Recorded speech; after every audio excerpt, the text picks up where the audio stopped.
Howdy, Texans! Howdy! Howdy, Cowboys! Howdy!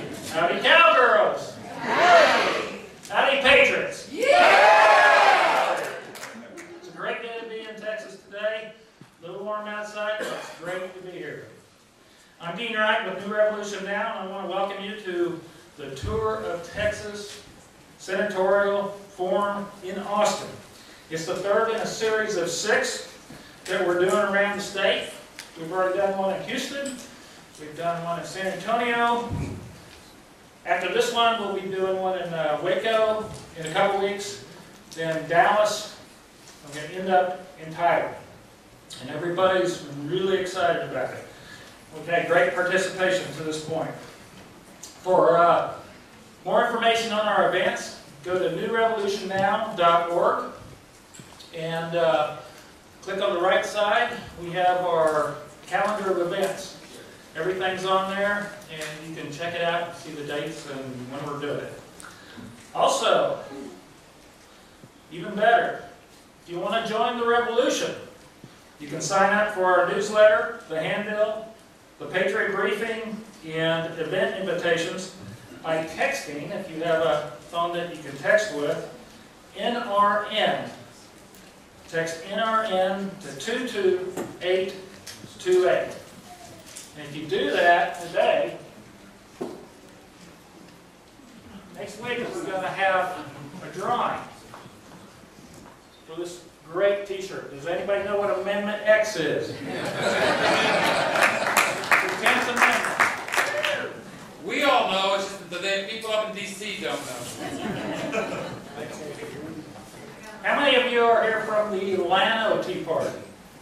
Where's my Llano Tea Party? Let's hear a shout out. Llano Tea Party. Okay. How many from the Austin Tea Party? Yeah, boy, you guys are pretty loud. How about the Texas 25th Conservatives? Yeah. Noisy bunch. How about the Wilco Tea Party? Whoa! Okay, how about San Antonio Tea Party? I know there's a few. They may not make it all the way. How about some 912 groups? Yeah! How about some liberty-loving groups? And how many are here who are engaged, concerned citizens?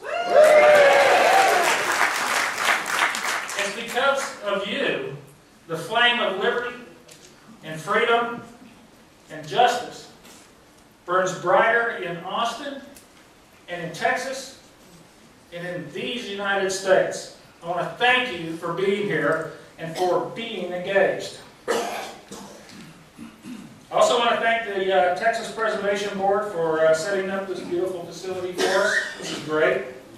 I want to thank Representative Jason Isaac for being our sponsor, our legislative sponsor.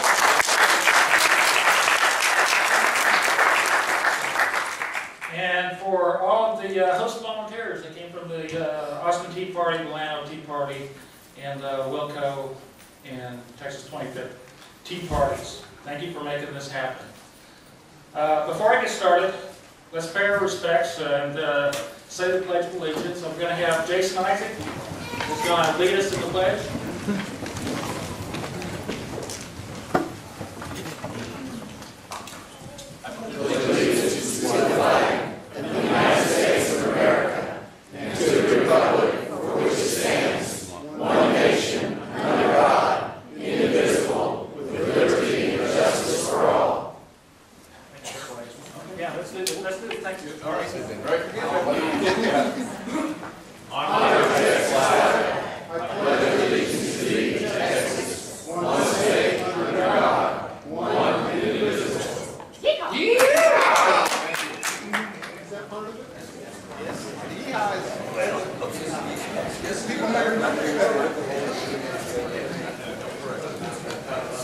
New Revolution Now Institute is a party-neutral, candidate-neutral organization. But when it comes to advocating for our founding American principles, we're anything but neutral. We're strong advocates for free markets, limited government, personal responsibility, constitutional constructionism, a virtuous America, and a strong national defense. Today, these founding American principles that our forefathers sacrificed and died for are under constant attack and considered extreme to those who want to fundamentally change America. And we know who these people are, don't we? Yeah. They're out in the open. They've been emboldened by the current central government regime. They're no longer hiding. They're out in the open, aggressively pushing their destructive agenda.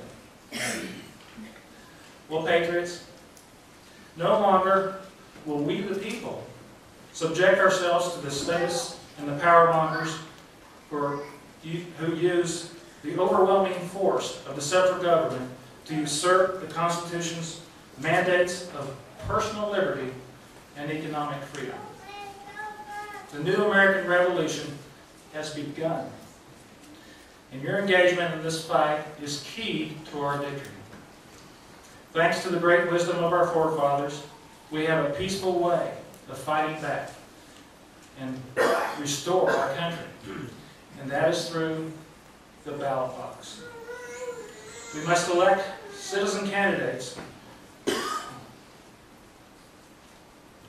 that do not moderate, compromise, or surrender our core founding principles and values. We're seeing that today.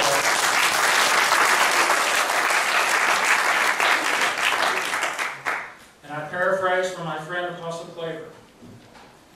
Anyone who moderates, compromises, or surrenders our founding American principles is an enemy of liberty and is seeking to destroy America as it was founded.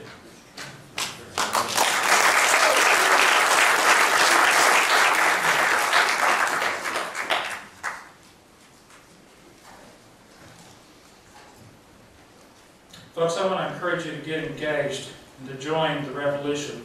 There's no excuse nowadays. The Tea Party movements, the conservative grassroots movements have matured and grown, and if you're not involved, you need to get involved. Opportunities to get involved are plentiful. It just takes you putting forth the initiative. Tea Party and liberty-loving groups are meeting almost every night and weekend. Here locally, we have socials, we have speakers nights, we have movie nights, we have special events going on constantly. How do you keep the flame of freedom burning bright within you? You get enlightened, empowered, and you become engaged. And how do you take back America? You merge those flames of freedom into a giant fireball that burns away the evil and the darkness. And it reveals truth and life. And that is the Tea Party movement. Okay, are you ready to rumble? Yeah! To be clear, we have invited all declared candidates for the Texas U.S. Senate race. In the past two forums, that includes from every party.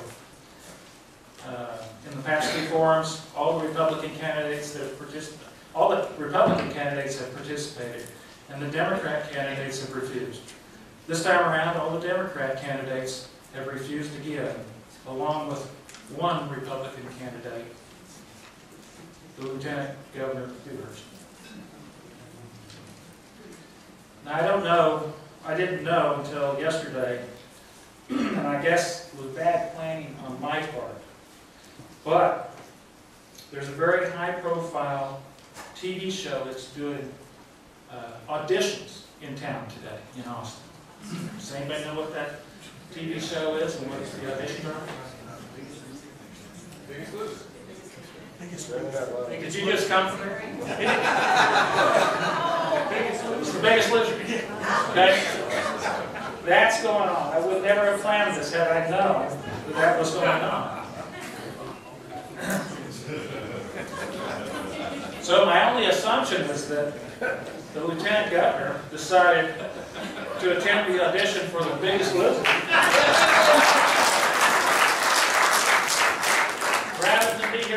did today. And, you know, might be smart.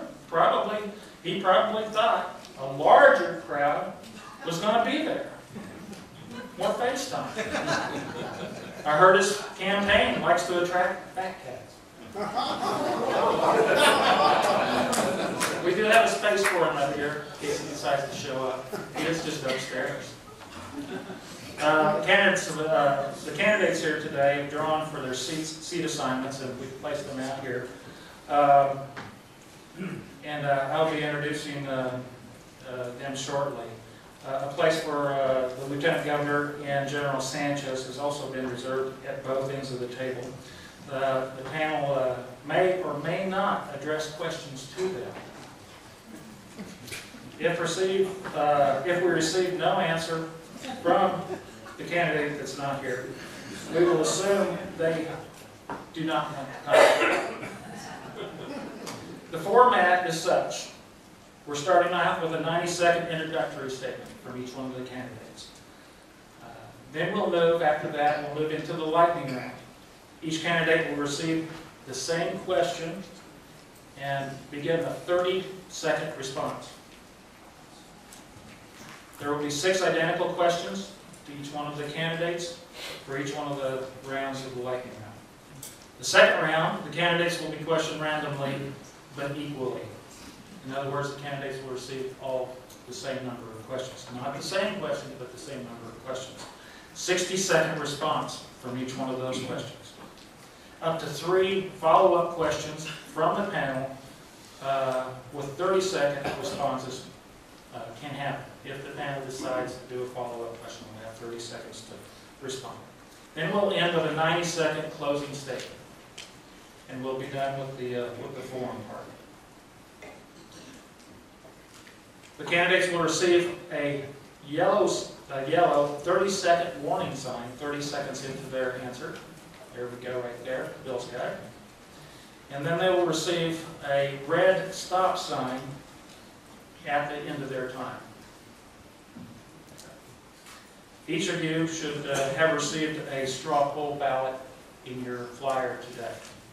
At the end of the event, you will be asked to complete it and turn it into one of the hosts, volunteers, and or into a box on the table outside here. Well, we have ushers, volunteers along the edge here that you can turn them into. Make sure you don't leave until you turn those in.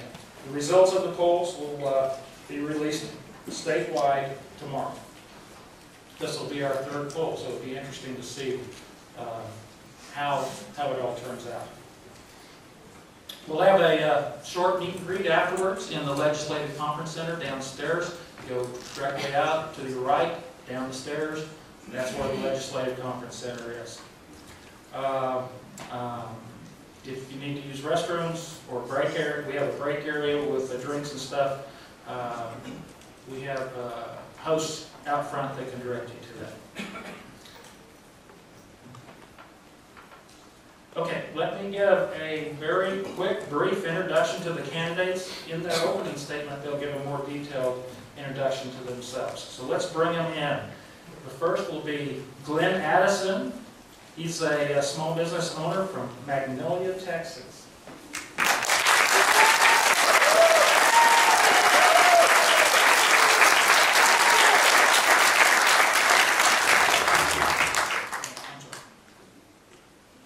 I've got these out of order, sorry. But Glenn knows that. Alphabetical order. Yeah, I got them in alphabetical.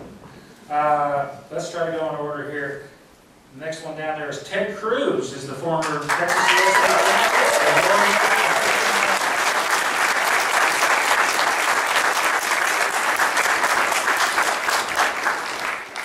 Then we have Tom Leppard, is the former Dallas mayor and CEO of Dallas.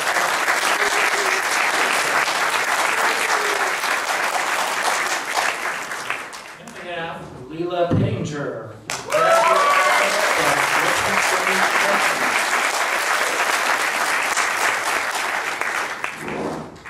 I just want to say thank you to all of these candidates for being here.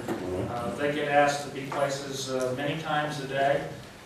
They've been great as far as attending our our forums, and they're true servants, and they're sacrificing a lot, and we really appreciate it. Now I'd like to introduce our all-star grassroots panel.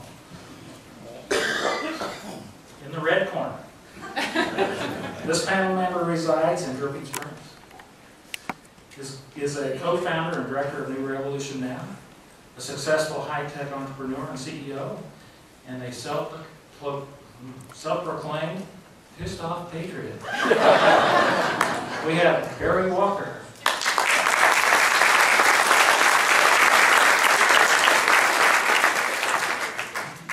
In the white corner, this panel member resides in Austin, Texas. Is an attorney and director of legislative affairs at the Liberty Institute. He's the go-to guy for Fox News and other national media when it comes to legislation and values issues in Texas. We have Jonathan Simons.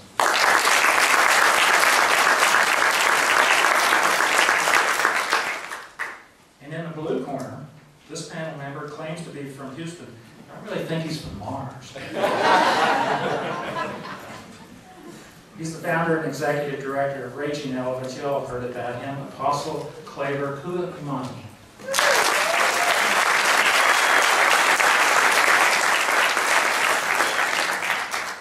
Okay, the candidates have drawn for their positioning on the lightning round.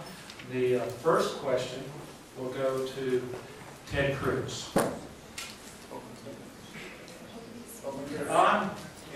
Sorry.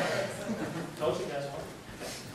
Opening statements, yes. The first opening statement will come from Ted Cruz. Thank you very much, Dean. Thank you, everyone, for being here on a Saturday afternoon. Thank you for taking the time away from your families and for your dedication to stand up and fight for liberty.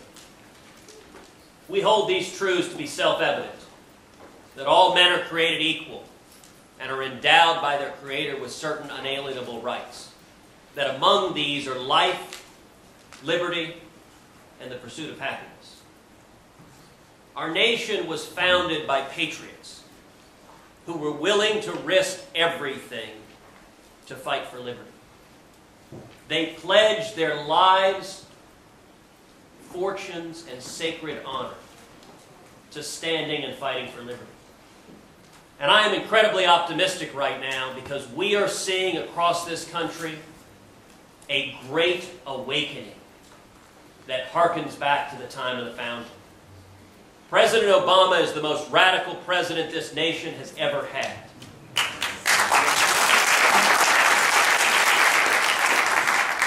We have never before seen a federal government expand power and control over the economy and our lives like this government has, and yet all across Texas and all across the nation, Americans are rising up to defend our liberty and to defend our Constitution.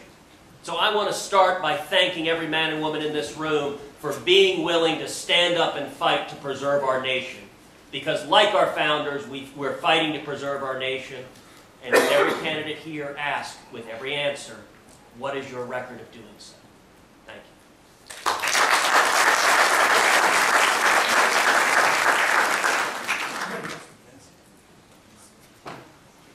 Next we have Tom Leonard. Well, I want to join Ted, and I was speaking for the other participants too, to thank you for being here.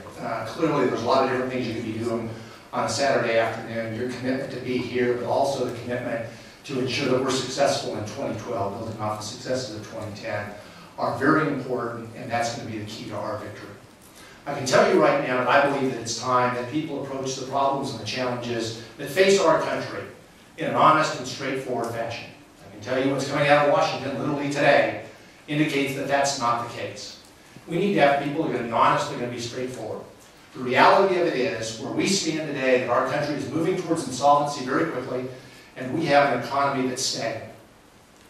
For too long, we have relied on professional politicians, politicians that were more interested in getting elected than they were in ensuring that we have a strong future long ahead of us. What we need to have is different leadership. People that actually understand how the free enterprise system works. people that have created jobs, people that have actually cut spending and are willing to make those tough choices. I'm willing to make those tough choices. Both the public and private sector, I've done that. I've also created thousands of jobs. And I can tell you that creating thousands of those jobs, we didn't have help from either the Democratic or Republican Party. It was done by the free enterprise system. And it's that reversion back to the free enterprise system that becomes critical for our economy, and for our economy to be successful, that ensures that we'll be a strong nation with values and commitment that will influence this world. Thank you.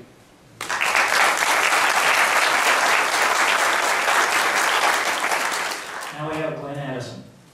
I'd like to start by thanking our sponsors and all the volunteers that made this happen today. My name is Glenn Addison. I'm a small businessman, a funeral director, happen to own a couple of funeral homes, my wife and I, a couple of small cemeteries. I'm an independent-minded, conservative Republican that likes tea. What I don't care for are elitists in our party telling me how I need to vote. I have a mind. Thank you very much, and it works. I also don't mind telling you that I'm a bit fed up with career politicians and establishment candidates. Now, if you want a career politician or another attorney, I'm not your man.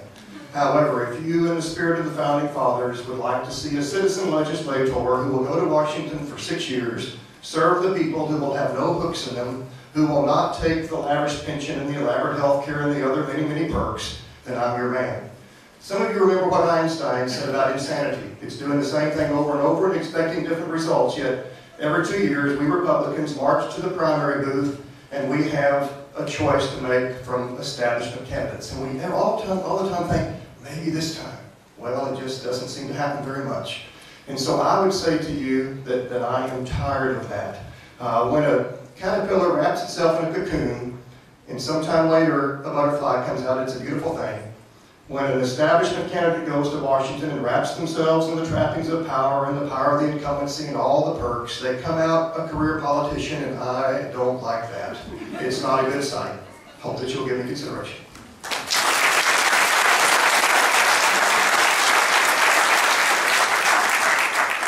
Now we have Leila Pittinger.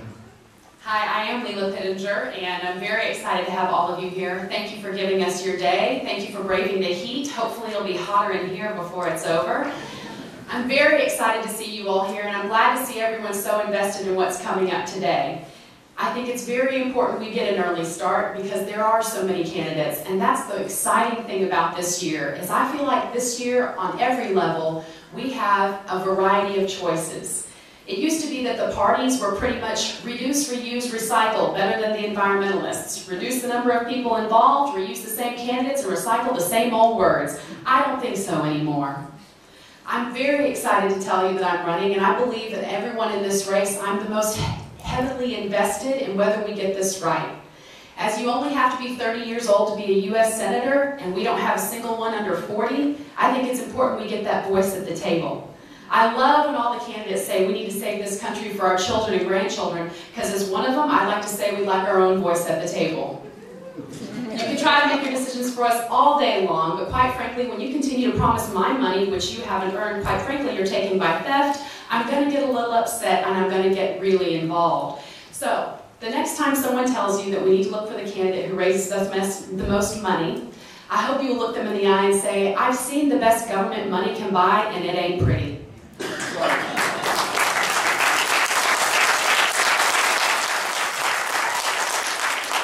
As a citizen candidate, I love everybody up here, but I hope I can have your vote. Thank you very much.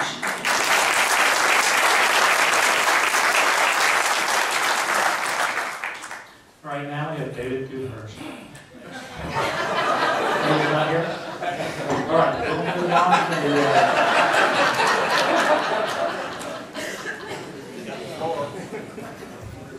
We'll move on to the lightning round now. We drew for who was going to be first, who was going to get the first question on the lightning round, and that is Ted Cruz. Fire away, guys. Good afternoon, candidates. Thanks for giving us your time to come out this afternoon. Mr. Cruz, what is your definition of federalism? My definition of federalism is limiting the size, power, and spending of the federal government. Dean mentioned the 10th Amendment. I spent much of 2010 leading the Center for 10th Amendment Studies. with the Texas Public Policy Foundation, and what I'm probably best known for nationally is being one of the leading defenders of the 10th Amendment, defining and devising strategies to attack Obamacare, to repeal every syllable of every word of Obamacare, and to shrink the power of the federal government. We need to defend the 10th Amendment, and I've spent a lifetime doing exactly that.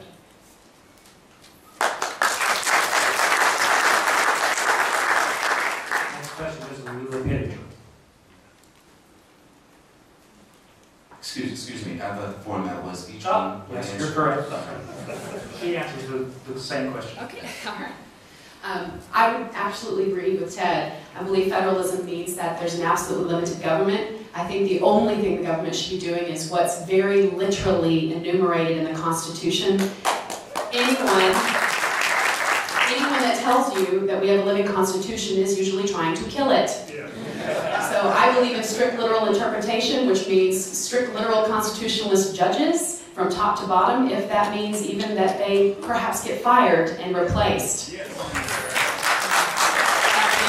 Thank you. Now, Tom Lever. Federalism is clearly limiting the role of the federal government and doing it in a way that assigns roles of key functions to the states. But it really also goes beyond that, because the Founding Fathers understood that the best decisions are always made when they're closer to the people. The further we get away from the people, the worse the decisions become. I've said publicly that I believe there's a litmus test that ought to be for everybody in Congress, and that's very simple. If a bill or an idea comes before you, and it reduces the role of Washington to families and small businesses in Texas, it should go forward. If it doesn't, it should go in the trash can.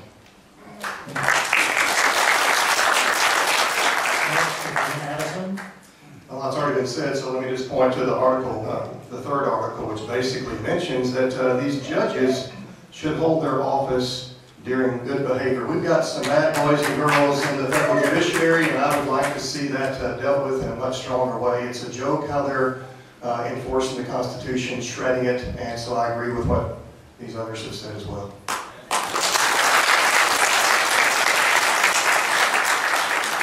All right, new question to Leland Pittinger. In your opinion, what is the correct level of debt for the United States government to carry on behalf of its citizens? 0? I'm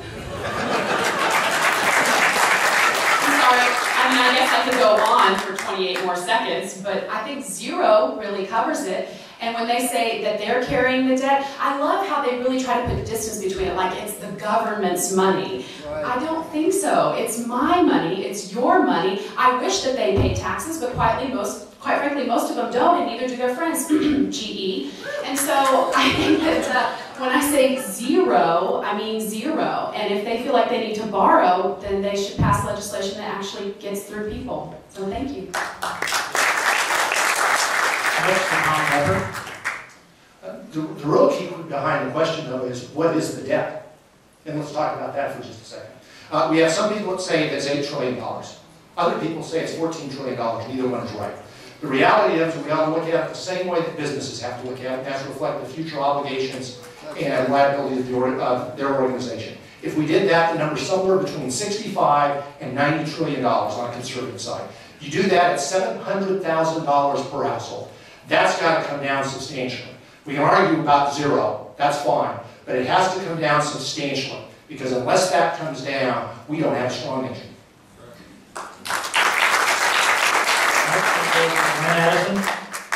I get teased about being tight. I've been doing Dave Ramsey before Dave Ramsey did Dave Ramsey, and I know that the Founding Fathers, it just crushed their soul to leave any debt to the next generation. And they worked diligently to make sure they couldn't sleep at night. It's profound to me that the Democrats and liberals can't sleep at night if they can't figure out a way to increase the debt. And so it bothers me profoundly. If we were to pay back $250 billion of principal each and every year, it would take 56 years right now. That is unconscionable. And thus we've got to make the rough decisions to cut it. People are going to squeal all over the country, but the squealing needs to begin.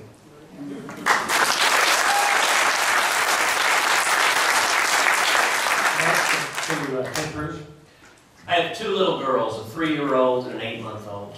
They were both born with tens of thousands of dollars in crippling debt. We need to eliminate the federal debt. I've been one of the leading national proponents of a balanced budget amendment.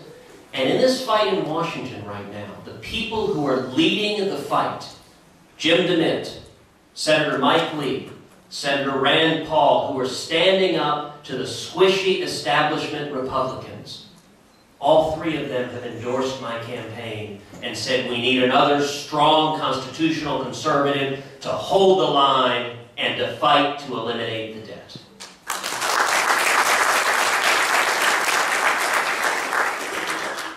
New question goes to Tom Leppert.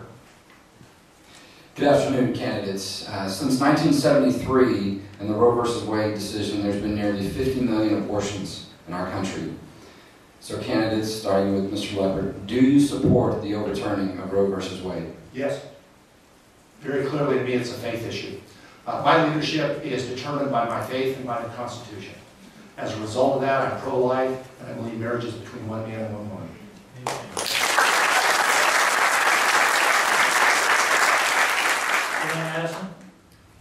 This is my unborn granddaughter, Lainey. She's due October the 23rd. I've always been pro-life.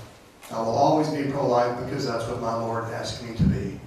It is unconscionable at the number of children in this nation. Whoops, the picture went up. There it is. She looks like me, by the way. Can't you tell? It's unconscionable to me how so many people view it as a blob, but it is a child. And it breaks my heart when I hear of it happening day after day after day.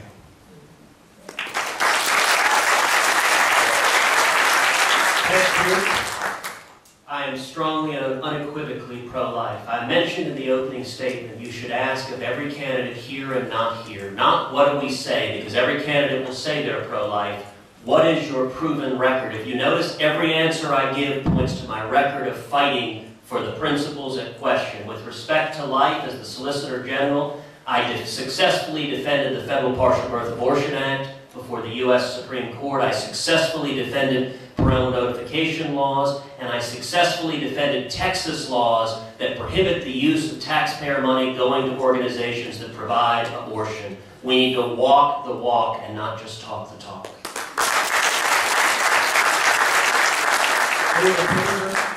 I love that Ted brings up a record because as the only one at this table who's carried a life, I feel like I have a pretty strong stand against the feminists in the Senate. As a pro-life woman, I'll tell you right now, we only have one pro-life woman in the United States Senate. 1 out of 100. I'm ready to stand up to those women and tell them, quite frankly, all these people who seem to believe that you should only have a baby if you have enough money must think that only the wealthy should be having children. So do you... I believe in overturning Roe v. Wade, and as someone who's had a child without health care and paid cash in my pocket, I believe that you need to be completely dedicated to it, and I am. I'm the only one that can stand them down on this one.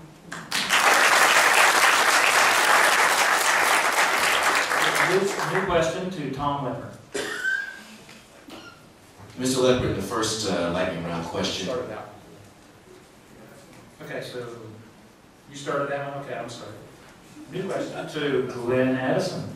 Okay, Mr. Addison. The first lightning round question I asked for your definition, each of your definition of federalism. I'm asking you this time, what is your definition of conservatism? Maybe you guys kind of got confused. Mr. Addison, right ahead. My definition of conservatism is that the federal government should be as restricted and small as possible. The Constitution has been shredded, especially the 10th Amendment and Article 1, Section 1, clear and blatant abuses of powers that belong to the states. If it were up to me, there would be very few bureaucrats in Washington, D.C. They would mainly be in the state capitals across this land where the Constitution says that they should. And then it's up to the people in the various states to decide if they want to have various programs and to what extent. But the size of the federal government, I think, is the defining power with regard to that word, and it must be reduced again and again and again.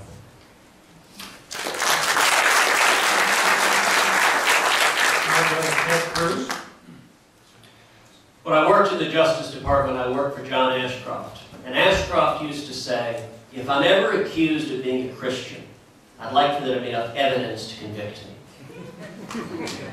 That is powerfully true, and it's equally true of being a conservative. In a Texas Republican primary, everyone campaigns as a conservative.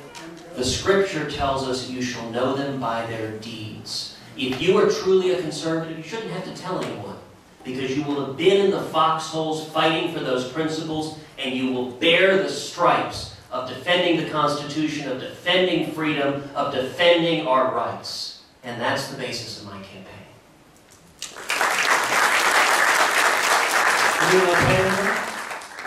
If you look at the word conservative, it means to maintain a system as it is.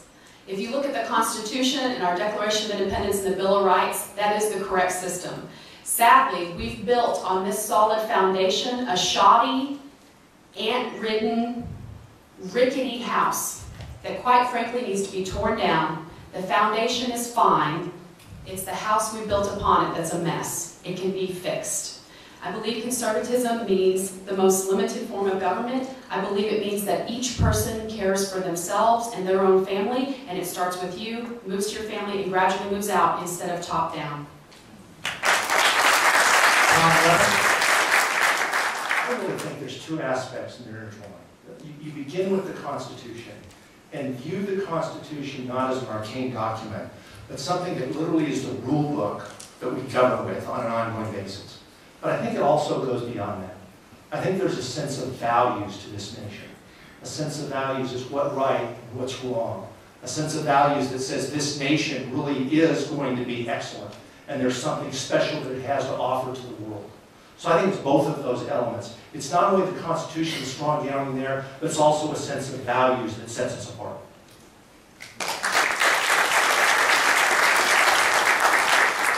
New question to Ted Cruz.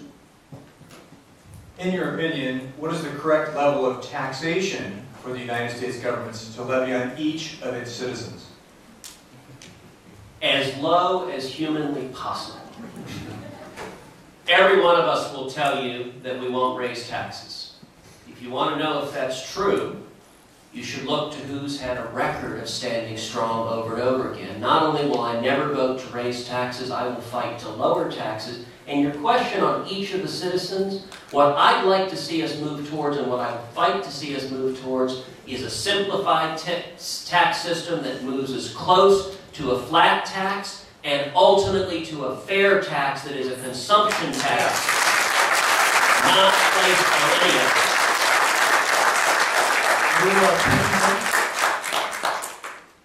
I don't think you can say humanly possible because it's inhuman what's going on in Washington, D.C. What I will say is I believe in the flat and fair tax, and quite frankly, I think 10% is the limit. If it's good enough for God, it's good enough for the government.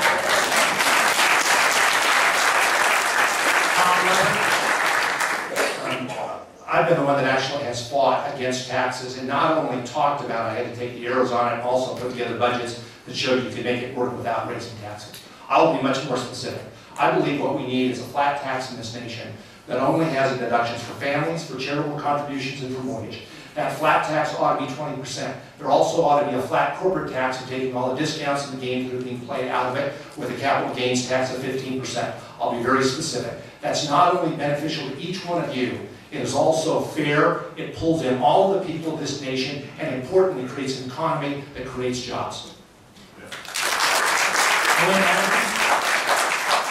As a small businessman, because of all the bureaucracy I have to deal with, I have 5 corporations, not by choice, but because of necessity. One for each of my funeral homes, each of my cemeteries, and my crematory. It makes me furious how much I have to write a check to my CPA, although he's a good man.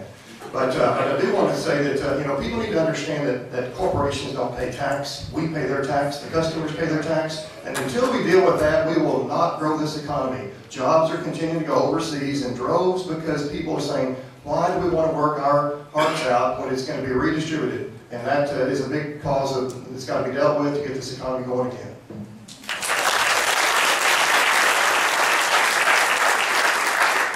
New question to Leland Pager. Ms. Pittinger, there have been a lot of court cases here recently where courts or judges have overturned the will of the people regarding the definition of marriage. Do you support a federal constitutional amendment defining marriage as one man, one woman? I love that question, thank you. As much as I believe in states' rights, here is the difficulty on states' rights with marriage. While we would continue to mind our own business, the far-left activist groups are pushing and condemning usually only Christians when it comes to this issue. They are taking their businesses to court if they will not serve in their marriages. There's a couple in New York right now that they are being sued because they won't let their home be used as a place for a wedding for a gay marriage. There are people who are in all parts of the wedding industry who are being sued because they will not serve in a gay marriage. As much as I wish that when they pretend that we're going to be equally protected as Christians, I know it's not true. They're on the attack. They're closing Catholic ministries when it comes to abortion. We have to have a federal marriage amendment to protect the Christians in this country as well. As I said earlier, it's very clear to me. To me, it's a faith issue. Marriage is defined as one woman and one man, period. I absolutely favor that amendment. Marriage is a sacred word. It is a biblical word. And it is offensive to those of us who are trying to walk in the light when a word that has so much power and meaning to our Father, our Heavenly Father and His Son, that we cannot compromise on that. People are free to do what they wish in the privacy of their home, but don't mess up a word that is a godly word. So absolutely, I support that amendment.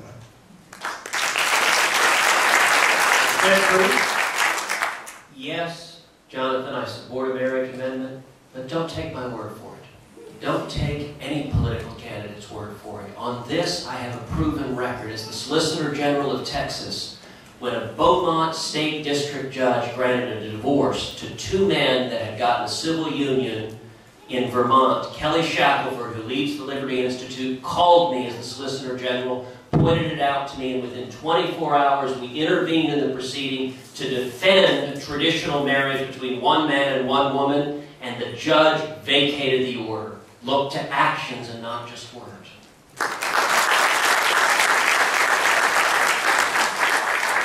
Okay, now we move to the second round.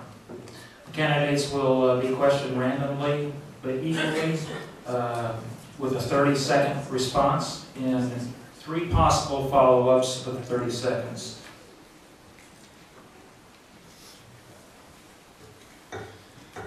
Mr. Cruz, first question I'm going to pose directly to you, please. In light of the current demographic composition and future demographic trajectory of Texas, how has your campaign worked to earn the support of voters of color, more specifically black voters? In 2008, the GOP ticket received 2% of the black vote in Texas. In the future, if this does not change, whether you win this time or not, 6 years from now, your chances of re-election will be diminished greatly for you and any of your other opponents that may take the oath of office. If you do not find a way to bring more racial diversity into the conservative voting base, the chances of conservatives winning in the future will be 0 in the state of Texas. What have you done now? What do you plan to do in the future to broaden the conservative voting base? Apostle Klaver, thank you for that question. It's an incredibly important question. There is no doubt the future of the Republican Party in Texas and nationally is very short-lived if we do not connect with the African-American community and the Hispanic community, and the way we don't do that is watering down our conservative principles.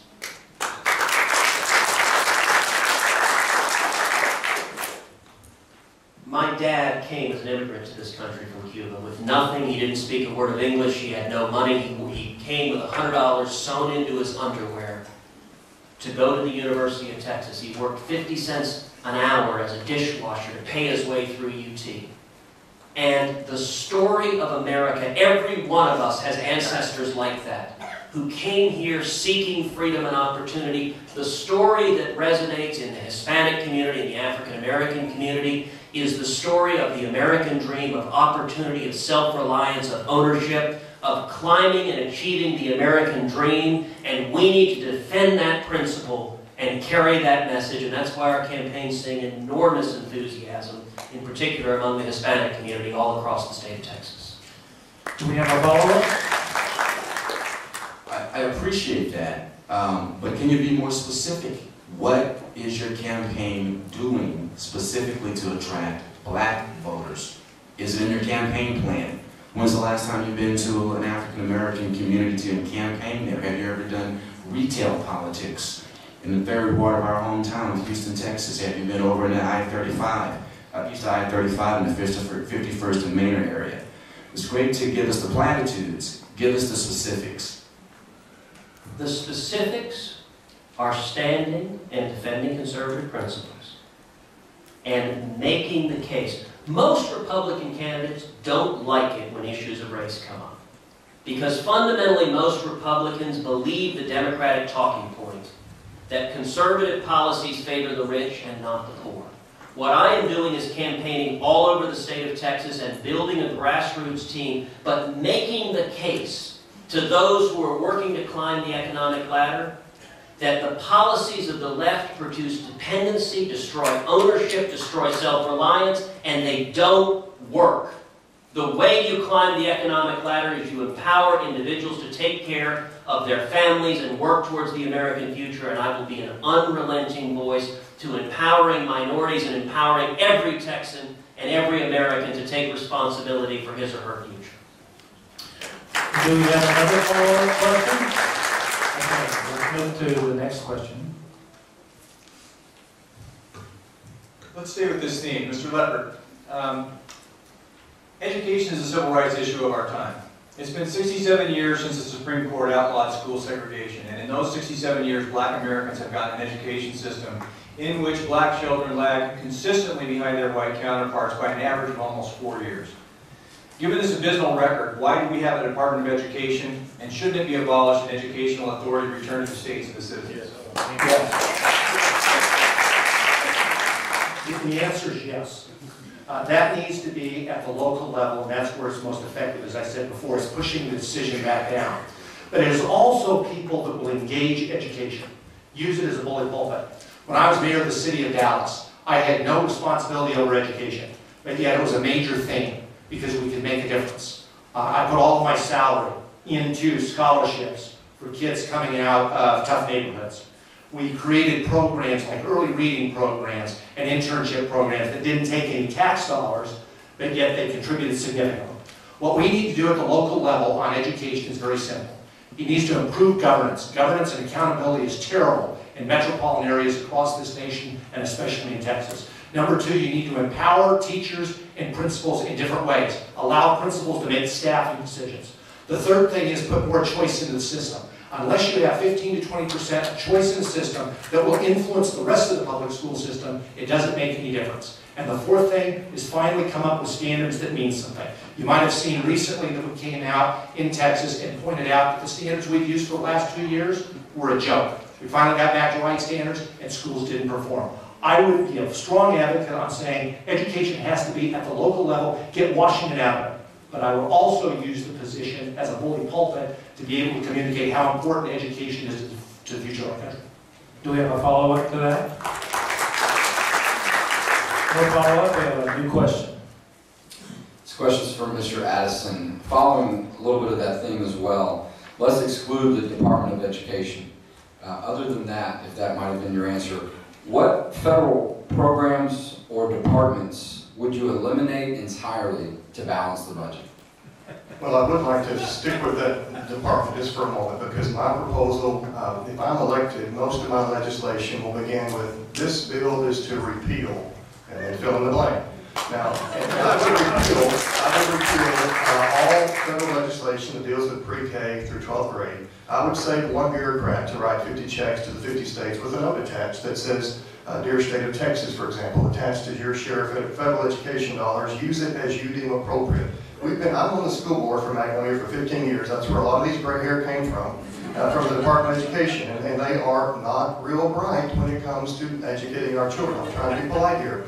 But I would use that philosophy across the board. We need to repeal, for example, the entitlement aspect of Medicaid. And once again, we could use that same bureaucrat to write a check to the 50 states with a note attached that says something like this.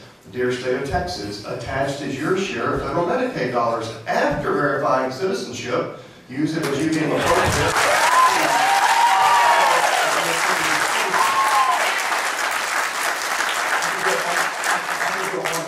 I saw the right sign.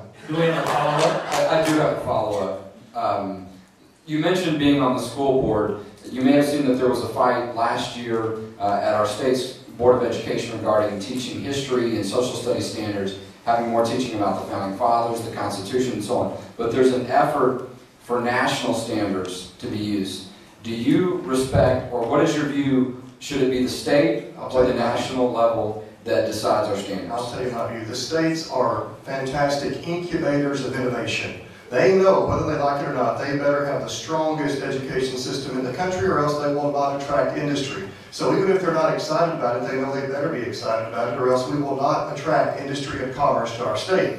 And so we need to get out of the way and let the states compete. When Illinois raised their personal income tax and corporate income tax about 2/3 about a year ago, guess what some of the other states started doing? Hey, Illinois businesses, move to our state. You won't be taxed near as much. We must have that competitive nature at the state level, and let me tell you something, it will work. So you support the states being in control? States, absolutely, because if we don't like what the states do, we can vote those state reps and state senators out. You cannot vote out a bureaucrat.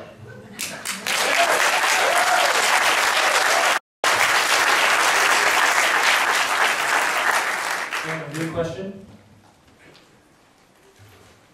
Mrs. Pittenger. Mr. Claver.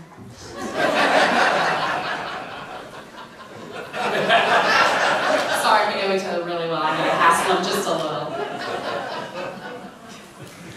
As the 14th Amendment is written, Yes. do you believe the children born to illegal immigrants should be U.S. citizens? When the 14th Amendment was written, it was dealing with people who were brought here by force in a murderous way. The children that are born here may not be able to choose, but their parents usually aren't brought here by force in a murderous way. Sadly, human trafficking and slaving has become a very bad, very big part of American society. 25% of the human trafficking in America happens in Texas alone. But I believe that the best way to make good citizens of people is to encourage their country to do better.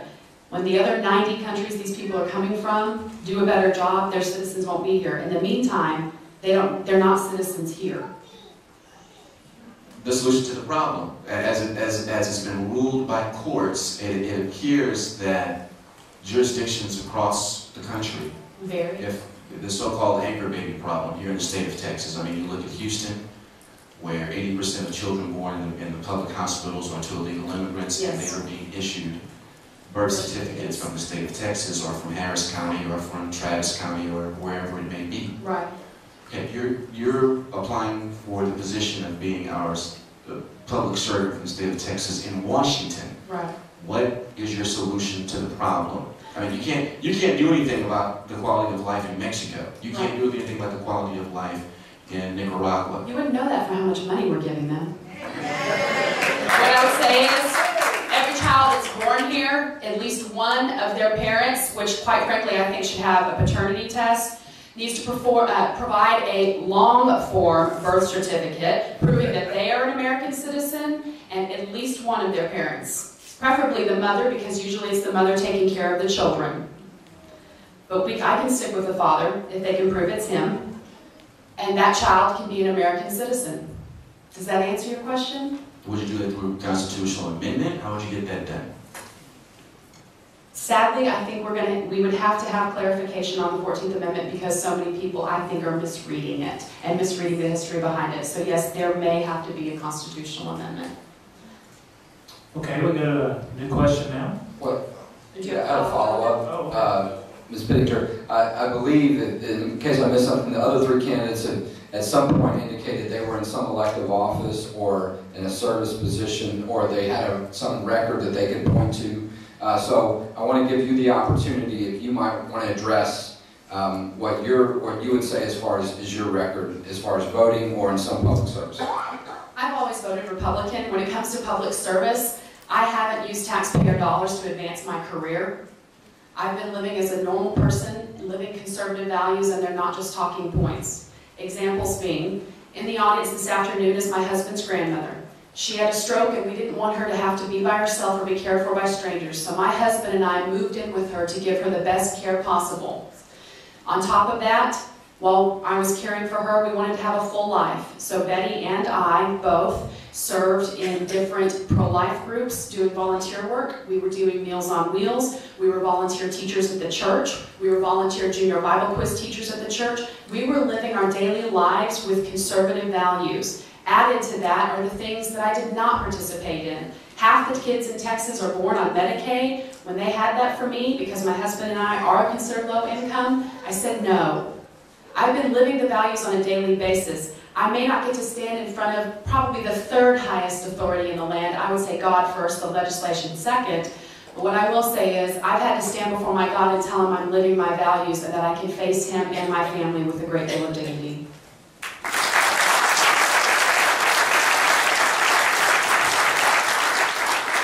Okay, I want to remind the candidates that you have 60 seconds to respond to the initial question and then 30 seconds on the rebuttal. Do I have a question for David Dewhurst?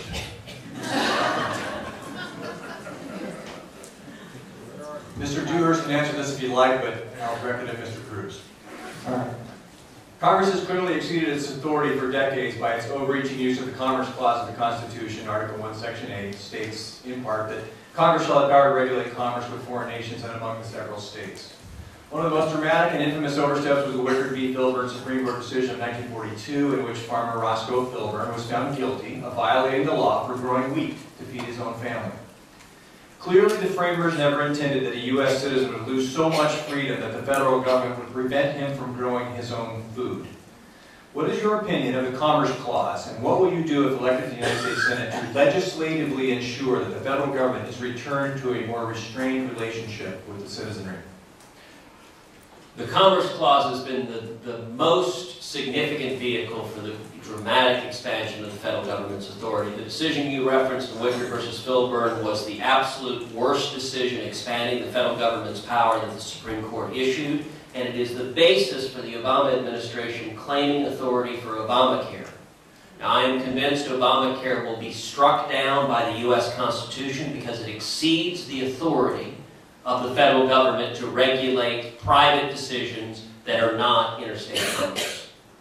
On this, as with every question that has been asked, I don't just say, trust me, I say, look to my record.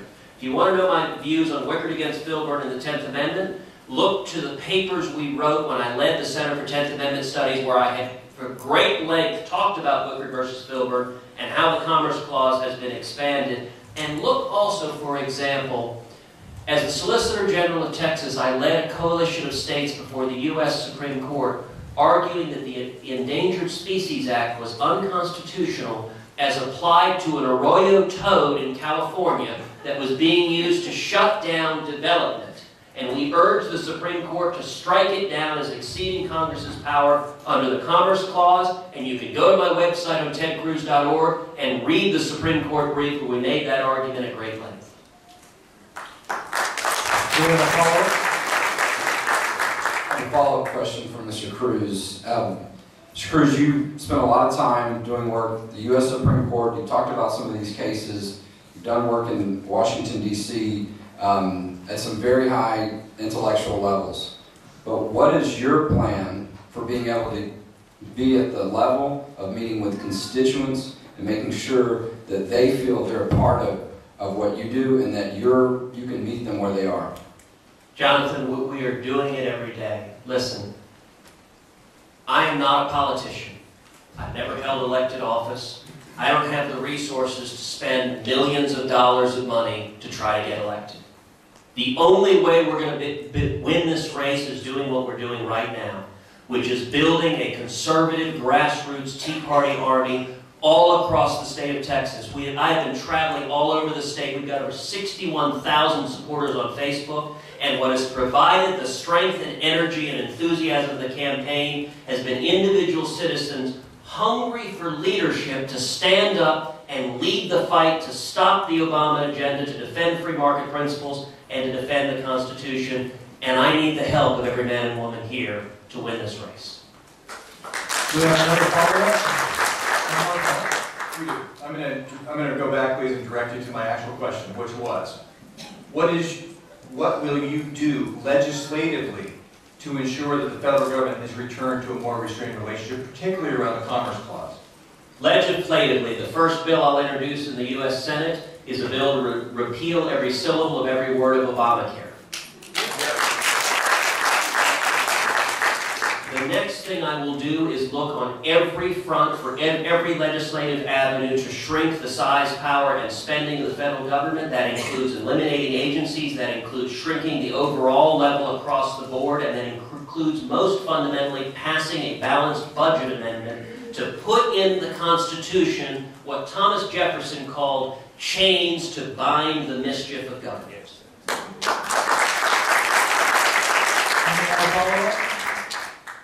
Okay, we go to a new question.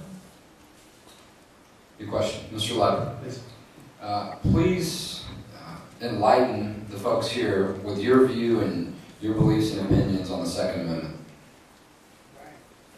Very simply, as I said earlier, the Second Amendment is the rule. It's that simple.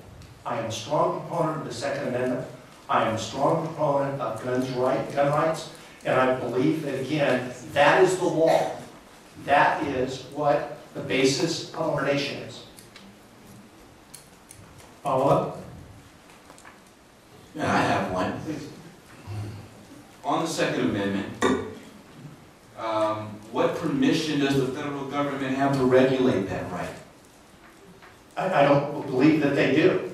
Again, if you start with the premise that the Constitution is the rule book, and then go back and say, okay, as people have done, and you've seen in a number of cities, and I saw it as mayor, a number of cities stood up and tried to dilute the Second Amendment. I never did. I stood firm when mayors were signing petitions to change the Second Amendment. And I said, no. It is the Second Amendment. That is the rule of law. You do not dilute it. You don't go backdoor on this. Okay, so all I can tell you is what I did. Okay, so we're trying to, I think the spirit of us on the panel is we're trying to see if we can get into the soul of each issue, okay?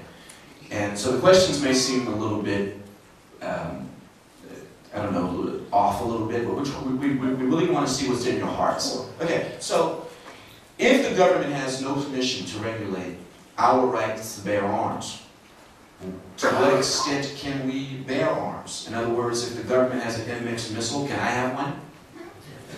Yes. We have the right to bear arms.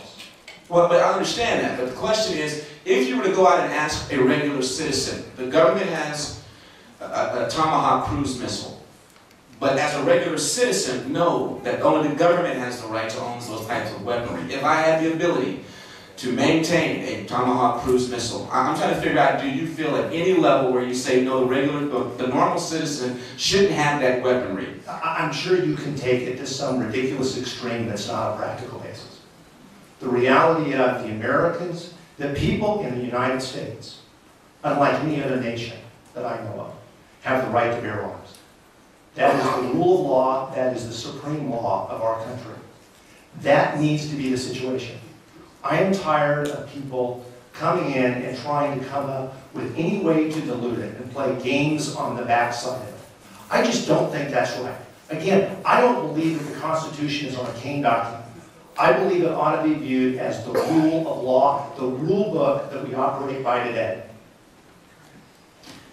Do we have a new question, or we have one more follow-up? Okay, new question. That was me again.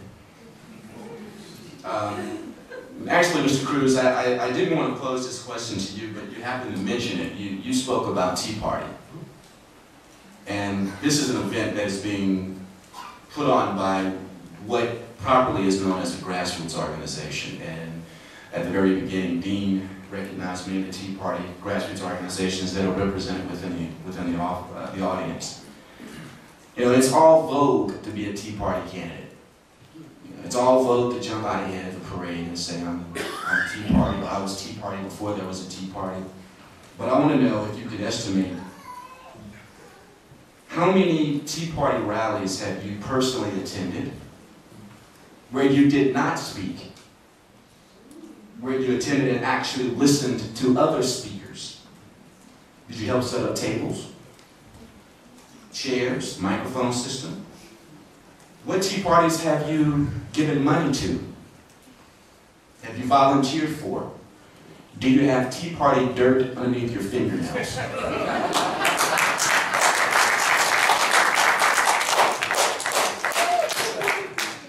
I appreciate that question. Let me answer it several ways. First of all, I have spoken at tea parties all over the state of Texas. Indeed, you and I both spoke at the Fort Bend Tea Party on April 15th, 2009, when the major tea parties launched all over the state. Beyond that, the issues that are animating the Tea Party are issues I've spent a lifetime defending. People now talk about the 10th Amendment, and suddenly they're newfound defenders of it. When I was in college, my senior thesis was based on the 9th and 10th Amendments. This has been a lifetime devotion. And so the support I have given, have I helped organize tea parties directly? No, because I've been willing to go and speak at them. But what I have done is traveled the state and sat down in dozens of rooms with Tea Party activists and Tea Party leaders, 10, 20, 30 activists, and spent 1, 2, 3 hours talking and answering every question in small backroom meeting rooms to hear the response of the people. And one of the things that has been so overwhelming, generating the enthusiasm and support behind our campaign, is a great many Tea Party leaders are getting excited about a candidate for office that has been fighting for these principles and that is fighting alongside them, arm in arm, and will fight to get it done.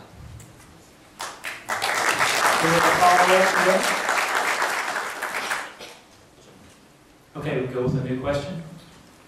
New question, Ms. Pittinger. Do you support term limits? I do, but what I will tell you is, while we can term limit all the legislators, if we don't find a way to put term limits on bureaucrats, nothing will change. It's a festering, steaming compost heap up there, and you've got to turn the heat.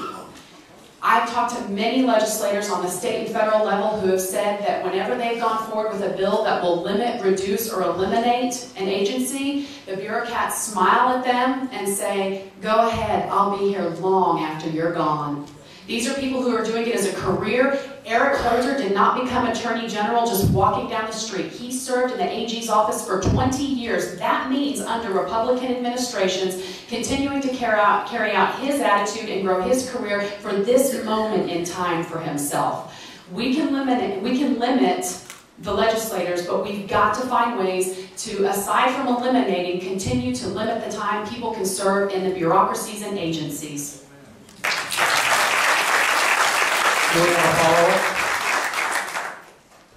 So here's right. You're for term limits. I am. Term limits.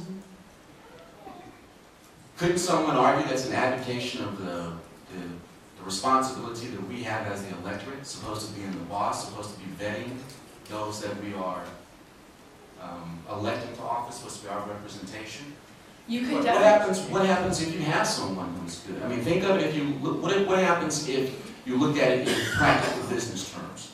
What if you have a good employee and somehow you're limited on being able to utilize those services for the prosperity of you and your family? I love all the limited government politicians who actually have unlimited government jobs on their resume. I don't see anyone being limited. You can move up, you can move sideways. I mean, we had a president in history who went back to Congress so he could put an end to slavery. That was John Quincy Adams. He went from going up, he went right back down in some people's eyes, but he was that committed. You can serve at any level of government, from the most local level all the way up to the presidency, and be appointed outside of this country as a leader. There is no limit to a quality person being able to serve this country. And if anyone wants to put a limit on them, then for sure, vote them out or make sure they're term limited. But there's no limit to serving your country. And if you think it's only on the taxpayer dime, then maybe you shouldn't be in office anyway. I want to remind everybody we did get lots of questions in from the registrants, and if you panel members are going to use one of those questions, would you notify us and just let us know that it's coming from the registrants here. And so anyway, I don't know if we've used any so far. I thought you had those, Dean. Yeah, right in my back. Okay. For Mr. Addison, the southern border region is by any definition a war zone. The federal government's unwillingness to secure the border ensures that illegal drug and human smuggling continues unabated for the length of our border with Mexico. In your opinion, what should the federal government do to secure the southern border? I'm glad you asked that. These details are on my website, by the way, but let me just tell you something that I find unconscionable. And that is, if you, apostle, were in the Army, and my precious wife right here were in the Army, and somebody walks across, neither one of you have the power to apprehend that person walking across our border illegally. That is outrageous. The 1878 Posse Comitatus Act must be amended to allow apprehension within at least a half a mile or a mile of our border. Having said that, we need to have a come to Jesus meeting with Germany, Japan, Italy, and England and say, you know, it's been 66 years since World War II ended. We need to bring some of the 100,000 troops home so that we can take care of our problems. You boys and girls need to take care of your folks, and we will take care of ours. It is unconscionable.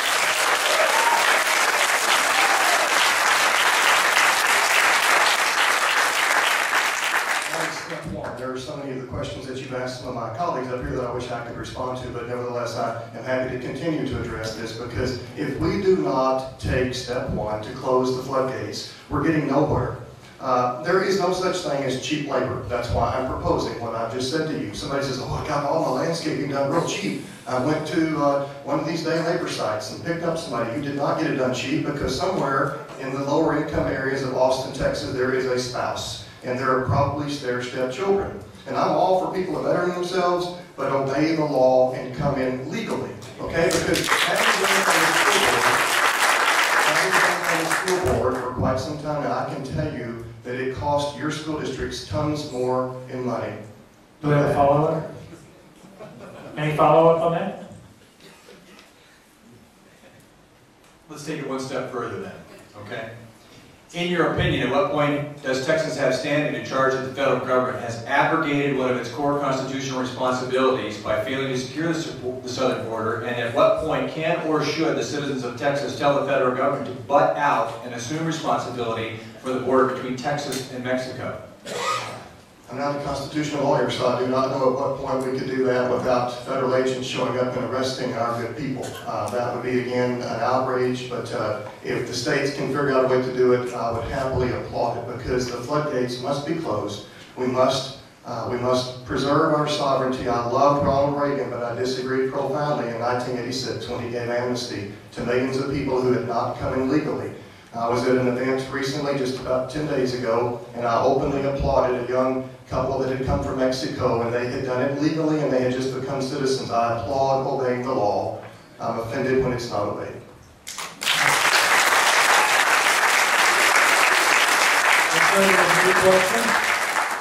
New question, and this is from one of the registrants, Mr. Levin. Please. You've made references about your faith and things of that nature. So the question is, what is your concept of religious liberty and the so-called separation of church and state? I think it's important to understand the separation of church and state, first of all.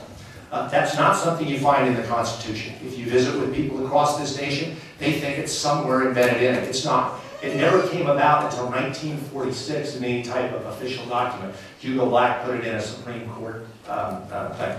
The only thing that the Constitution says is, I can't tell you what religion.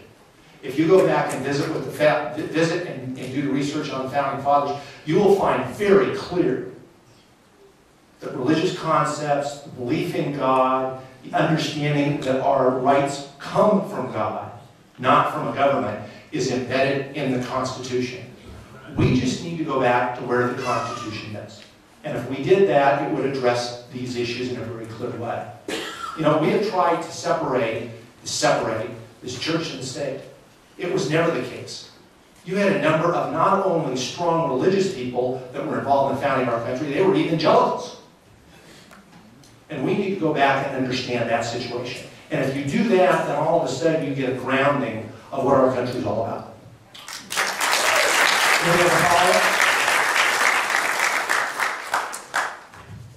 New question, Mr. Addison, please. Advise and consent.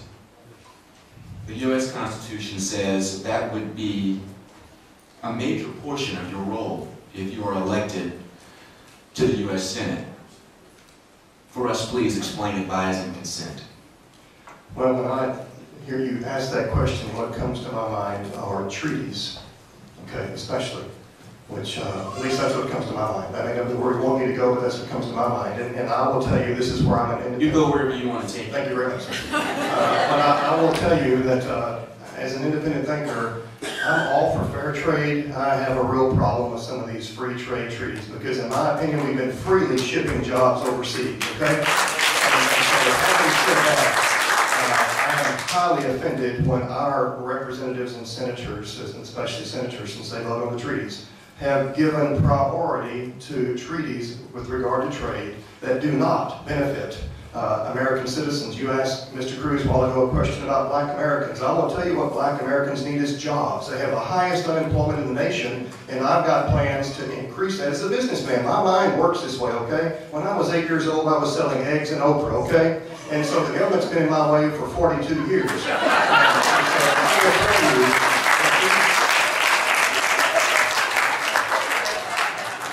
the red flag came up, I'm sorry. Do we have a follow-up? Follow-up? All right, we'll go with a new question.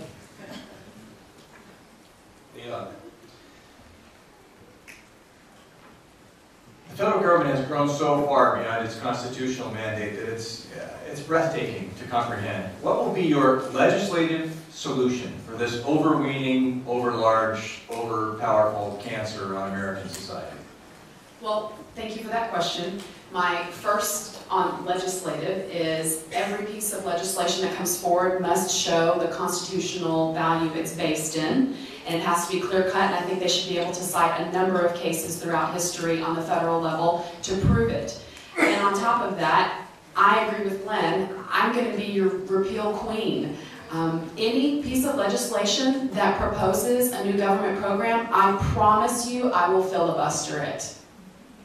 There's no need for any new government programs, every single one. And I will continue to propose legislation to repeal, especially a vast number of the executive orders that have been radically abused and have been used to create this fourth arm of government that we call our bureaucracy. I would also propose legislation that the president is not allowed to appoint anyone except for maybe his chief of staff and his secretary without the advice and consent of the Senate. That means no more czars.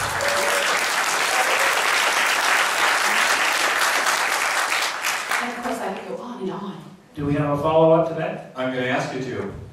Of all the federal agencies and departments, which, in your mind, should we eliminate immediately? The largest right now, aside from the Department of Defense, is Health and Human Services. I think your health and the services to you belong to you most personally. It can go.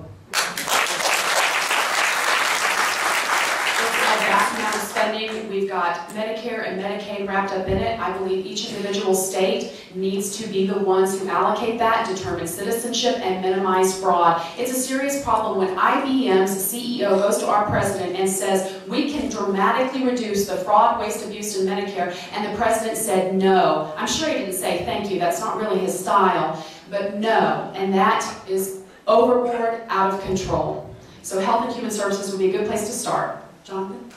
Oh. Okay. Any other follow-up? All right, new question. New question for Mr. Cruz. On July 22nd, President Obama, along with other military officials, certified that the U.S. military is ready to institute the repeal of the Don't Ask, Don't Tell policy. Would like to hear your views on the policy itself and ask if you support the repeal of Don't Ask, Don't Tell. Yes, I support the, well, I oppose President Obama. You had enough negatives in there. I oppose President Obama's view on Don't Ask, Don't Tell. I support the policy, and look, with respect to the military, I defer to our generals and leaders of the armed forces. And our generals have consistently told us that repealing Don't Ask, Don't Tell will undermine morale and military effectiveness. And you're noticing a pattern over and over again. Don't just take my word for this. I have a record as the Solicitor General of Texas. I led a coalition of states in front of the U.S. Supreme Court in defense of the Federal Solomon Amendment, which was a law that defended Don't Ask, Don't Tell and prohibited universities from barring military recruiters to come on campus because they disapproved of Don't Ask, Don't Tell. And I stood up and took the lead to defend that policy because it was the right thing to do. Quick follow-up for Mr. Cruz. You said, I'm consistently going to follow what the generals say. What if the military generals at some point say, we're in favor of repealing the Don't Ask, Don't Tell policy? Would that affect your view on the issue? Look, it would certainly affect my view because I don't think you could effectively micromanage what goes to military effectiveness. Now, I don't think the military should be used as a vanguard for social change, which is what this fight is really about. When Bill Clinton first came into office, it was one of the very first things he did, and he did it because he was trying to pursue a domestic agenda that is embodied in the gay marriage agenda, that is embodied in the Obama administration's shameful refusal to defend the Defense of Marriage Act in court.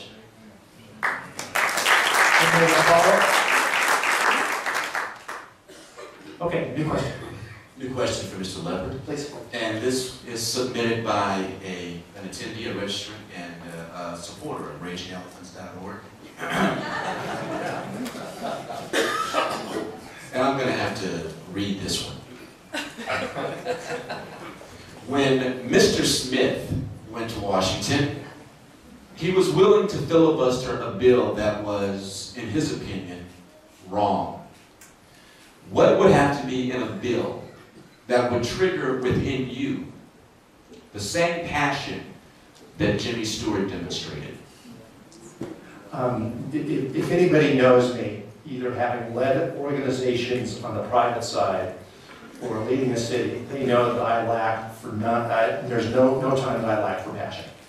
If I get involved in an issue, there is a lot of passion behind it. I can tell you that and again, it's such a wide question, and I'll try to take a shot at it. Clearly, if I think that there is something that undermines the Constitution, one. Two, as I said earlier, if there's bills, ideas that come forward that increase the intrusion of Washington on small businesses and families, enormous passion on that. Three, policies that hurt our economy, that destroy jobs, that are the reverse of allowing the private sector to create jobs. So I think that gives you a feel. The last one that I'll put, which is kind of embodied in the first one, but it's the values side too. I am a strong proponent that exceptionalism is something that is special for this country, that we do have an obligation to be the strongest in the world, both militarily and economically, and that we should unabashedly seek to have our country be number one in the world.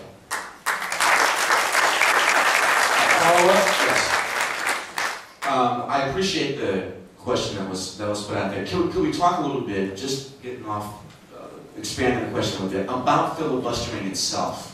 You know, back in the day, like Mr. Smith went to Washington, if he opposed a bill, he had to literally stand up there and read the phone book or whatever, and run the clock out. Now it's a matter of how many numbers you actually have sitting in the chamber, in the upper chamber of the Senate, that allows a bill to come to the floor. In the days of the civil rights, we know the story of the late Senator Byrd that filibustered as a Democrat against the Civil Rights Amendment. What are your thoughts about going back to that old style of filibustering where, in fact, if you have some passion against legislation that's being introduced on the floor, that you stand up and you are forced to express that emotion, your opposition, vehemently, orally, or read the phone book, or whatever? What are your thoughts about the rules of the Senate as it is now? I love the idea is you have to actually put your actions where your mouth is. So that all of a sudden there is a cost to taking a stand. I think that is great. So I love that issue. I can tell you that's something that I've done before. That city of Dallas, we had an issue come forward which was just a wrong issue. It had to do with taking a bunch of contracts and not bidding them out, but giving to some people. When I took that issue up, I was down 14-1. I ended up winning it. And I ended up winning it by taking the issue to the people and engaging them and having them understand it. So I think part of it is not only the issue of on the floor of filibustering, but being aggressive enough to take issues to the people and engage them. I've said often that the first bill that I would ever put forward is a bill that says you're going to restructure Congress. And I think the way that you do that is simply by saying that benefits, health care, pensions, etc., can be no better than the midpoint of the private sector. And if somebody's elected to Congress, they can't lobby on anything associated federally for 10 years to try to, again, get them out of the follow up? All right, new question. Okay, Mr. Addison. Let's stay with that theme a little bit, and because I think there's a lack of Republicans' ability to message very well. We don't message very well. So let me ask this question this way. The Constitution says that all bills for raising revenue shall originate in the House of Representatives. The 16th Amendment says Congress shall have the power to lay and collect taxes on incomes. Article 1, Section 8 gives Congress the authority to make all laws necessary and proper for executing its powers, in other words, to spend money. So my point, of course, is that of the three branches of Congress, of government, Congress taxes and Congress spends. We tend to talk about presidential budgets and presidential administrations as being responsible for the state of the economy, when in fact, he can sign or not sign, and that's about the size of it, right? So, Democrats have controlled both houses of Congress for 44 of the last 55 years. Based on that, if you're elected, how will you help Americans understand which party is responsible for the state we're in? What was the last part of the question? If you're elected as a Republican and talking about messaging, how will you help Americans understand which party is responsible for the state we're in? Well, I will tell you that I think that it's proper that one should ask forgiveness. To say that you have never made any mistakes, I think, is wrong. And as a Christian, I'm so thankful for forgiveness. That song, Amazing Grace, was written for me. But with regard to what has been happening, it's unconscionable what both parties have been doing for the last many years. And it is because of, I believe, career politicians. You know, I wish I could have been asked about term limits. I would have told my view on that.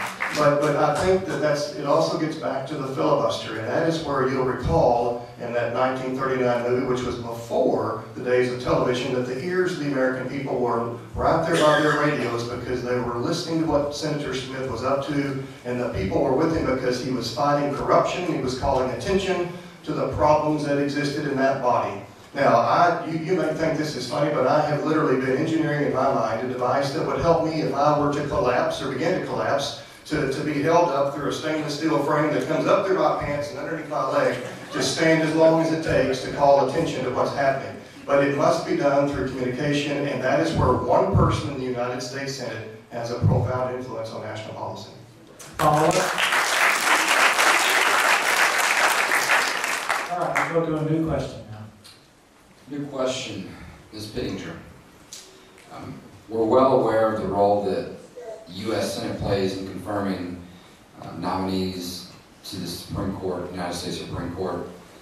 Which U.S. Supreme Court justice, current or past, would you say that you identify with in regarding their view of the Constitution and how it's interpreted?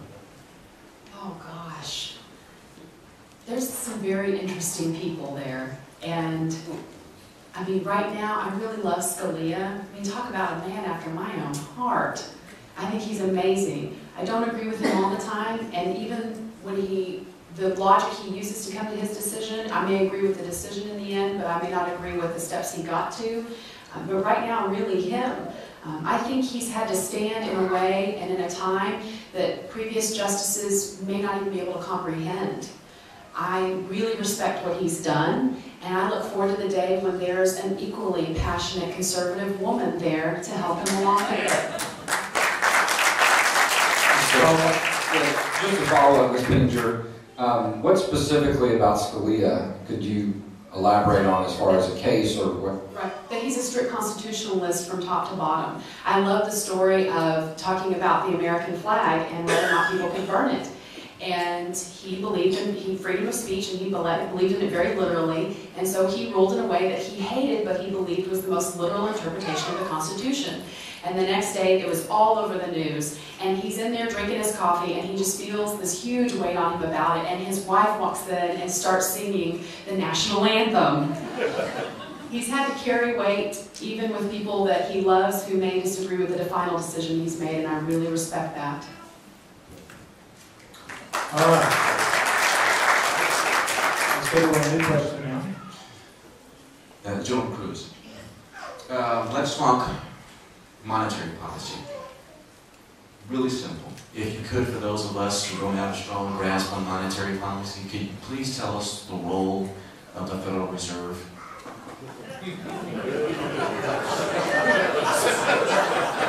I am glad to, and I will say at the outset that if I'm fortunate enough to be elected to the Senate, I intend to be a co-sponsor of Ron Paul's Audit the Fed bill.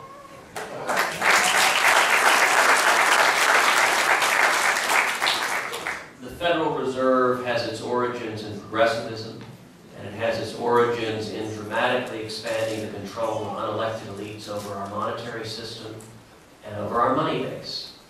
I am deeply concerned about the lack of transparency and accountability of the Federal Reserve, and in particular, I am concerned about the policies pursued recently, euphemistically called quantitative easing, but in the English language called printing money. When the federal government prints money, it is the cruelest tax imaginable, because it makes everyone's incomes, everyone's assets, everyone's homes, everyone's property and savings they've worked a lifetime to accumulate to provide for their family. It undermines the value of all of it. And I think we should fight against undermining our currency, which the Federal Reserve has been doing every bit as vigorously as we fight against out-of-control federal government spending and taxation.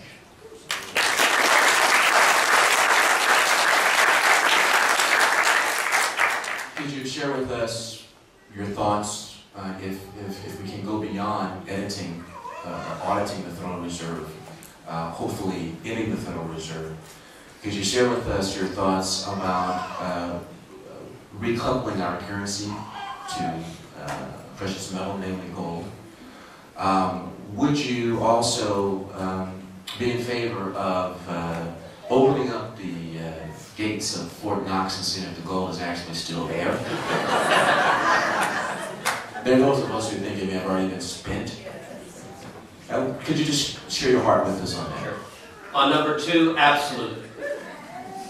On number one, that's an issue, frankly, that I want to hear more expert advice on. I am sympathetic to the arguments of returning to the gold standard, but at the same time, I want to consider carefully the effect of that in a global currency. What I am not sympathetic to is the arguments for a weak and undermined dollar. And so whatever it takes to ensure we have a strong dollar that is not undermined through inflation, that is not undermined through printing too much money, that is not undermined in a way that it becomes an excuse. What this is all about is politicians like to spend our money, and it's an avenue for them to do so. And so if returning to the gold standard is the only effective way to ensure sound money, then I will support it. But regardless, we need to ensure a sound and stable dollar that doesn't undermine all of our savings.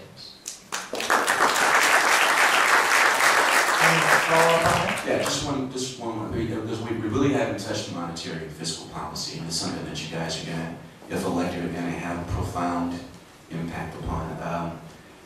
The rights of individual states to have their own gold reserves. There are those of us here in the state of Texas that believe that we should have our own gold reserves, with the potential of being able to use it as legal tender. Just in case America just happens to go belly up and all we got left is Texas. Once again, just based on my loony comment, what are your thoughts? You know, I have to admit, the first thing I thought of is in my office, on the wall, I have an original $50 bill, $20 bill, $10 bill, and $5 bill that was legal tender in the Republic of Texas when we were our own nation. And I more than once thought, if we continue down the road President Obama has us on, I may well need to break that over. At least I've got $85 to hold us through. All right, so we go to a new question now. Mr. Leopard, could you please tell us what you think the United States energy policy should be? Sure. It should be common sense. And that's where we need to go. Unfortunately, what's happened is we have walked away from any sense of common sense on energy. This isn't a question of coming up with thousands of pages of new policies and those sorts of things. It's simply leveraging off the existing reserves that we have and exploiting those. We have enormous reserves of oil that right now the EPA and a number of other agencies in Alaska and in Texas are standing in front of. While we continue to import 5.5 million barrels a day from, nicely put, people that don't want it like us and want to do us harm. In addition to that, we have enormous reserves of natural gas. 30, 40 years ago, we thought maybe it was 50 years. Now you will see estimates that go up towards 400 years. More of those are probably in the 100 years. What we need to do is simply utilize those reserves. If we do, and in a very short period of time, we could break the back of the oil that we import from the Middle East. At 5.5 million, you can take it down by a million, million and a half. Anybody that knows commodity markets would understand that you've broken down. So use common sense, leverage off the reserves, and importantly, the last part, utilize market forces. I'm happy to see any energy source be utilized, but it has to stand on its own economic value.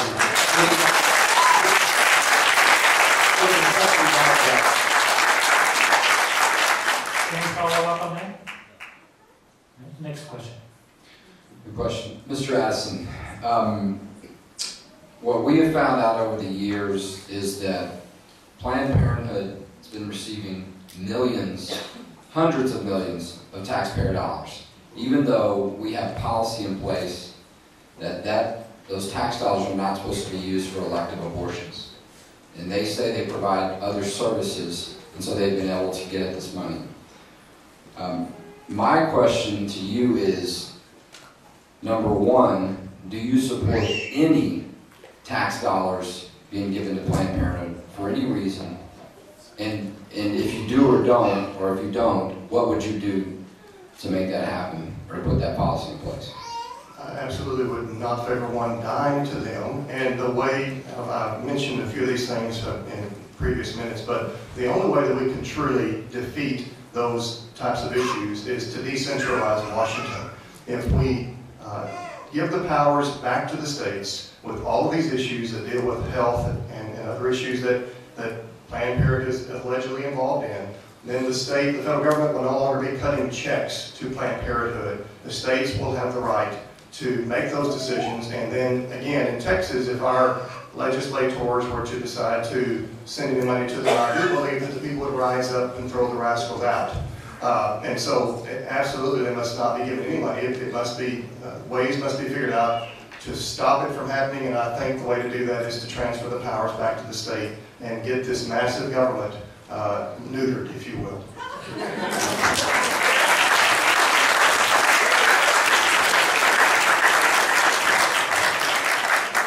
And just a follow-up question, is there anything that you could share with us that you've been involved in personally on the pro-life issue to either stop this type of funding or to be involved in other actions to support life of unborn children? Well, I have stood many times with my friends down the street in Magnolia. It's right down the street from my funeral home at St. Matthias Catholic Church. Every year they have a Chain for Life, and they hold up signs talking about the sanctity of life and how abortion is the taking of an unborn life. And so I have stood and applauded them and appreciate their example of standing up for something that must be stopped.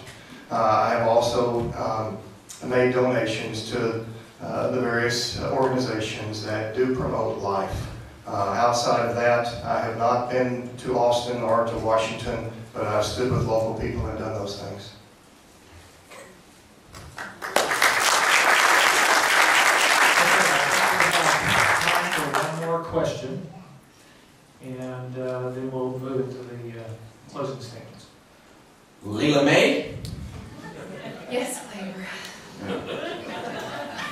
What should America's depth of participation be within the United Nations? Wow. Let me really gather all my strength when I say this. None. And quite frankly, and I'm going to steal this from Glenn, but I'm going to give him credit. Quite frankly, when we invite people who spy on us, hate us, and violate every one of our laws and rules when they're here, we are begging for trouble. Enough. No more money. No more money to the International Monetary Fund, which really becomes the International Bankers Fund. No more of our troops serving in wars that, quite frankly, have continued to put in regimes that look to supplant the United States. Enough. Enough of this leading from behind. You believe in a cause so much you want to be at the back of the line to defend it. I will not vote to send our men and women abroad unless I believe in a cause enough that I would join up, stand on the front line, and take the first bullet. Does that answer your question? Yes, ma'am. And I'm a pretty good shot, too. I have a follow-up, Ms. Pittenger. Could you name specifically one or more wars that you now or in the past that you have or would object to, or you'd say we shouldn't be involved in? Well, some of us would say we are in 5 wars right now, but Congress actually has to declare war for it to be considered a war. I think they call it a kinetic skirmish. I don't know, whatever ridiculous words they make up. But that's what happens when you have an entire party of attorneys. They make up new ways to say real things. So I would say, actually, out of Iraq, mission accomplished. We wanted to remove Saddam Hussein. It's time for us to come home. We are trying to rebuild a nation that right now is not interested in doing anything but fraudulently spend our money. And I'm sorry for the people who live there, but they've got to change their government. We haven't been able to do it effectively. Corruption is deep within, and we're not changing. We can get out of Iraq, Afghanistan, we can get out of Libya. Quite frankly, we need to take all of our troops home. They deserve to be with their families. The argument is often put out there when you look at the tragedies that befall people, especially in poverty-stricken countries. Yes. That America has the ability to assist somehow. When you see the tragedy that's going on in Somalia, you see what's happening in the Sudan. Yes. If America, or you see current senators voicing an opinion and flexing muscle to do what they believe needs to be done to help those that would argue is the least amongst us on the globe. Right. If you have these very real situations, what would be your solution to try and help them? I would send educators because, quite frankly, giving them bullets to kill each other hasn't changed anything. And as Jeane Kirkpatrick said when Jimmy Carter just finished with not dealing with Iran, a democracy cannot exist amongst an illiterate people. You want to send teachers, you want to send missionaries to bring people to realizations about what's in their heart and what's in the heart of those governing them. I am all for that, and I'm going to support that with my own individual dollar. I don't believe we should use taxpayer dollars to do those things. But if you want to send teachers, you want to send missionaries, you will not change the hearts and minds of those who are governing and those who vote for them by just giving them bullets. It will not change. We have to send those in. And while I do believe that what's going on is evil in most of these countries, and what's called Arab Spring is more like Muslim Brotherhood, move on in, quite frankly, we've continually and sadly supplanted one government in a nation and it to be replaced with one who hates us more. We don't have the best track record right now. I think we need to pray for nations and send educators.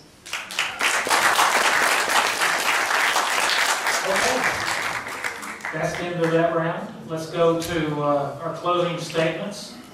And the first closing statement will come from Ted Cruz. Well, thank you very much, everyone, for coming and spending the time to be here and for investing your time and energy in this race and in making a difference in our nation. I suspect I'm not the only person in this room that's been burned by a politician.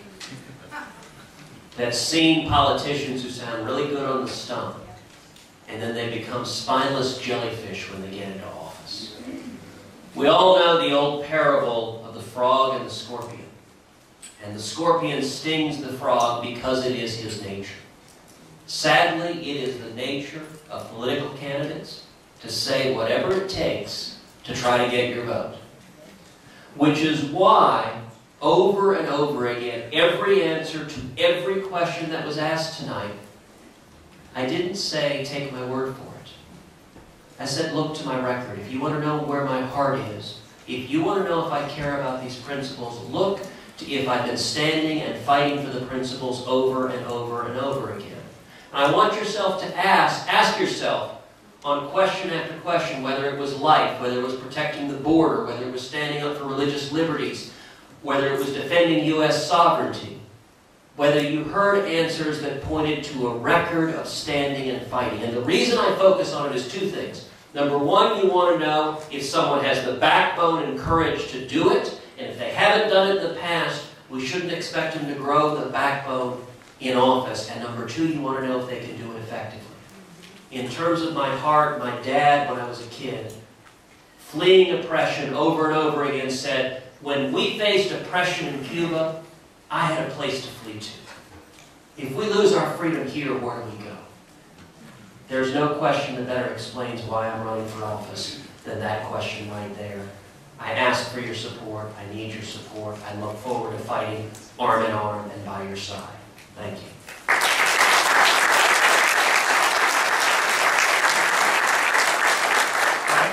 Tom Leppard. Thank you all for being here, and thanks for the privilege for me to be with you. Appreciate the opportunity. As you think about electing a new senator, I think there's two important aspects. One, where they came from and at the core. Hopefully you've got a sense of that. I was raised by a single mom who ended up having an awful lot of problems that had been given to her by my dad. I can tell you that nobody will ever teach me anything about the working class. I saw it in my mom, and I saw her work hard, not only to put food on the table, but to create a generation, an opportunity for me that was better than hers. We have gotten to the point where everything comes down to 7-second sound bites. How good we make speeches and how the applause lines are.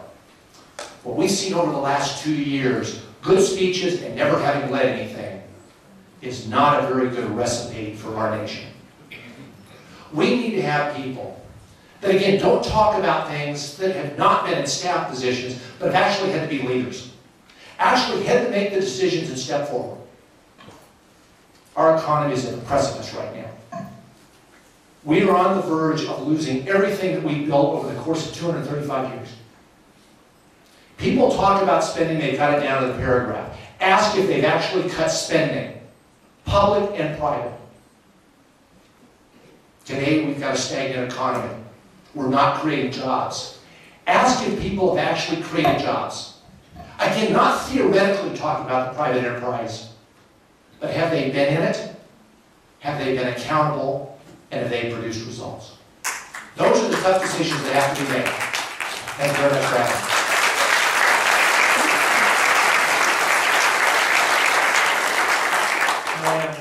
Glenn Addison. This afternoon you've seen a small sampling of some of my thoughts. On my website are a lot of details. Details about issues. Details about how I have spent my 50 years on this earth. And although I have not stood before the highest court in the land, I, along with many of you, have been on my knees before our Heavenly Father, asking Him to forgive our nation for turning its back toward Him. Ladies and gentlemen, I believe that many of our problems can be solved if we would look back to the founders and the foundational truths that they gave us back in the 1700s. I believe the Lord's put a burden on my heart because one person in the United States Senate can have a profound influence and difference on national policy. In Leviticus chapter 14, God gave the Jews specific instructions about what to do if mildew infested their houses. And if the infestation was significant enough, they were to dismantle the entire structure. Ladies and gentlemen, we have a major infestation of disease in the power structure of Washington, D.C.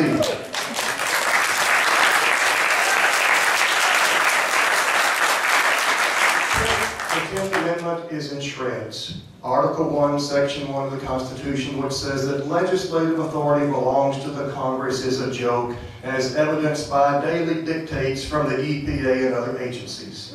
Those agencies must be dismantled, and their duties must be returned to the states.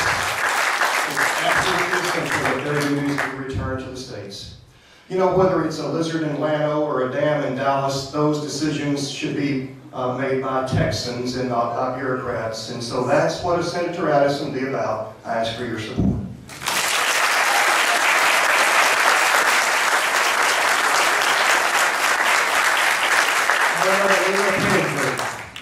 I love that everyone talks about the founders, but we forget the million who served in ways that no one knows their name. John Adams would be only known in history as a lawyer who hung by his neck for treason if it weren't for the men and women in the ground forces of the American military as it was the Continental Army.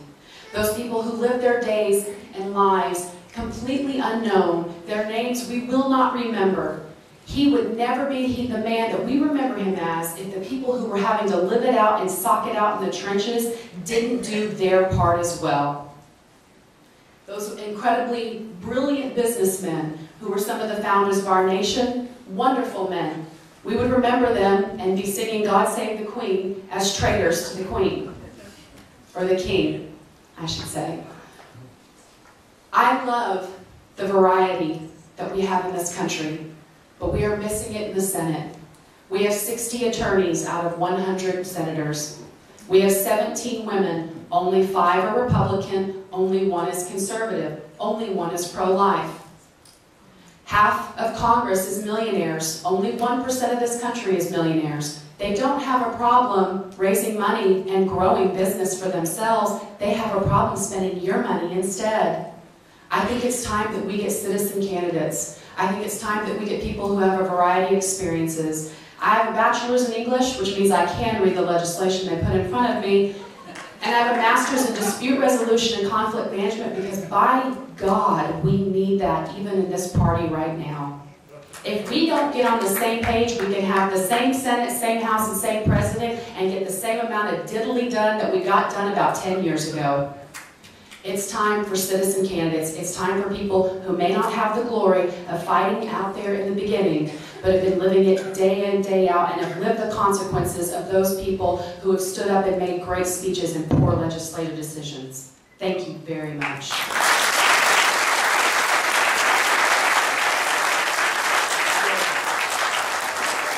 What a fantastic job these candidates have done for us. Let's give them one more round.